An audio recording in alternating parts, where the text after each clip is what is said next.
नमस्कार। आज एक स्पेशल सफर में आपका वेलकम है। हम भक्ति और सूफी परंपराओं को एक्सप्लोर करेंगे, जो दिल से जुड़े पावरफुल आंदोलन थे।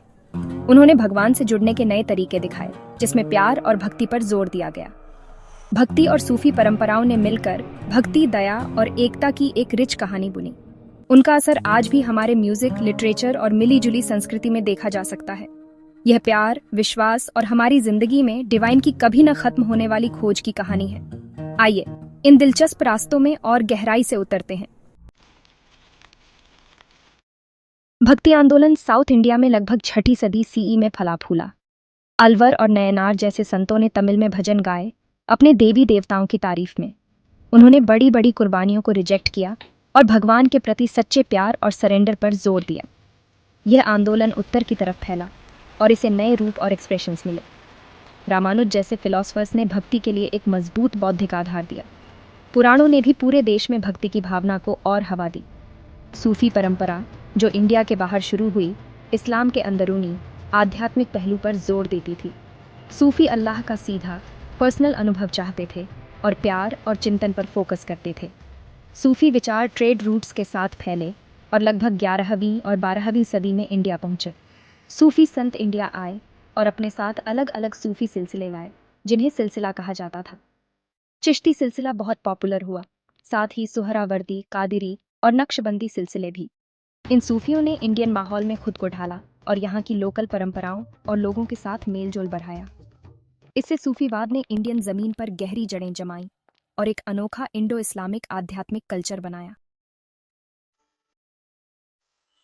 भक्ति आंदोलन को कई महान संतों ने रोशन किया।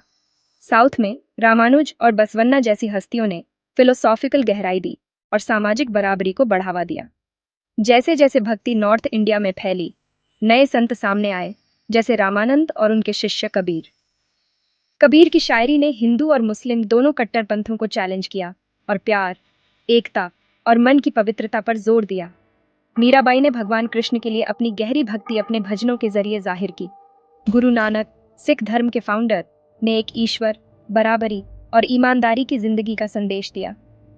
इंडिया में सूफी परंपरा के भी अपने चमकते सितारे थे, जैसे अजमेर के ख्वाजा मोइनुद्दीन चिश्ती।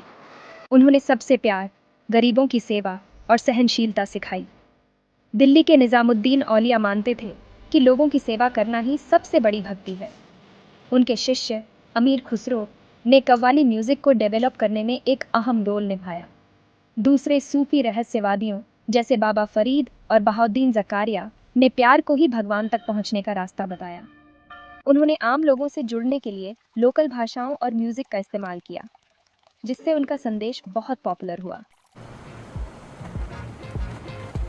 भक्ति और सूफी आंदोलनों ने इंडियन समाज में बहुत गहरे बदलाव लाए। उन्होंने सख्त जाति व्यवस्था की बुराई की और सिखाया कि भगवान की नजर में सभी इंसान बराबर हैं। इस संदेश ने नीची जातियों के लोगों को उम्मीद और इज्जत दी। सांस्कृतिक रूप से इन परंपराओं ने इंडिया को बहुत अमीर बनाया। भक्ति संतों ने अपने भजन और कविताएं लोकल भाषाओं में लिखीं, जिससे उनकी शिक्षाएं आम जनता तक पहुंची। सूफी कवियों ने फारसी, हिंदवी और दूसरी क्षेत्रीय बोलियों में लिखा, जिससे भक्ति साहित्य की एक जानदार परंपरा बनी।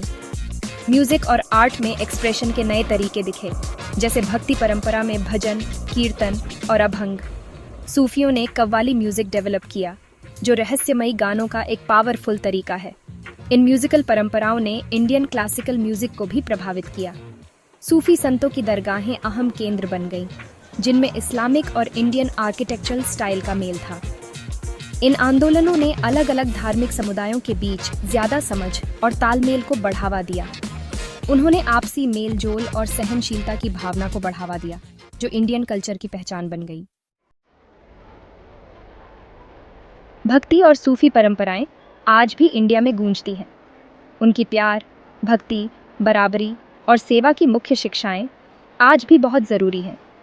लाखों लोग आज भी इन संतों और रहस्यवादियों के दिखाए रास्तों पर चलते हैं। सदियों पहले शुरू हुई भक्ति की प्रथाएं आज भी देश भर के मंदिरों, दरगाहों और घरों में जिंदा हैं। इन आंदोलनों का सांस्कृतिक योगदान इंडिया की विरासत का एक अहम हिस्सा है। भक्ति म्यूजिक, भजनों से लेकर कव्वालियों तक, हर बैकग्राउंड के लोग पसंद करते हैं। भक्ति और सूफी कवियों द्वारा लिखे गए रिच साहित्य को आज भी पढ़ा और स्टडी किया जाता है। ये कलात्मक एक्सप्रेशंस उन गहरी आध्यात्मिक धाराओं की लगातार याद दिलाते हैं जिन्होंने इंडियन सभ्यता को शेप दिया है। इन आंदोलनों द्वारा शुरू किए गए सामाजिक सुधारों ने एक ज़्यादा न्यायपूर्ण और दयालु समाज के लिए अहम नींव रखी। बाहरी रस्मों रिवाजों के बजाय अंदर की भक्ति पर उनका जोर विश्वास के प्रति ज़्यादा पर्सनल और सच्चे तरीके को बढ़ावा देता है। आखिर में भक्ति और सूफी परंपराएं बदलाव लाने वाली ताकतें थीं। उन्होंने इंडिया के धार्मिक, सामाजिक और सांस्कृतिक माहौल को नया रूप दिया। उन्होंने भगवान तक पहुंचने का एक ऐसा रास्ता दिखाया जो प्यार, भक्ति और दया पर आधारित था और सबके लिए खुला था। उनकी विरासत उस विश्वास की हमेशा रहने वाली ताकत का सबूत है जो बांटने के बजाय जोड़ने की कोशिश करता है। उनकी गूंज आज भी इंडिया के आध्यात्मिक और सांस्कृतिक सफर को गाइड कर रही है और हमें उन गहरे कनेक्शंस की याद दिलाती है जो हम सबको बांधते हैं।